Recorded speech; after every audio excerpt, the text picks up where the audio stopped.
Post results બહુ interesting movement આવતી જોવા મળી. આમ તો નંબર્સમાં થોડું ઇમ્પેક્ટ એ રીતનું હતું, બટ સ્ટીલ તમે જુઓ તો સ્ટોક અત્યારે ફિલહાલ જે છે તે 8-9% તેજી બતાવી રહ્યો છે.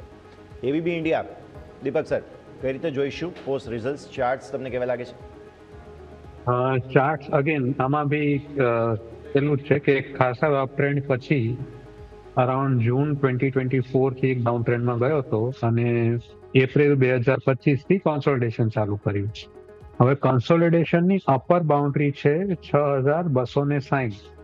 અત્યારે ટ્રેડ કરી રહ્યો છે 6,170 ની આસપાસ. તો 6,260 ની ઉપર જશે તો આમાં પાછું પેલું અપટ્રેન્ડ આવવા મળશે અને જૂના લેવલ્સ જે હતા 8,000 ની આસપાસના એ જોવા મળી શકે. પણ 6,260 ની ઉપર વીકલી ક્લોઝિંગ થવું જરૂરી છે, ડેલી નહીં, વીકલી ક્લોઝિંગ. ઓકે, ડેલી નહીં, વીકલી ચાર્ટ્સના હિસાબે બહુ જ મેજર એક્શન ખાસ બનતું જોવા મળી રહ્યું છે. નજર તમારે રાખવાની રહેશે. આ છે એબીબી ઇન્ડિયા તમારા માટેથી ને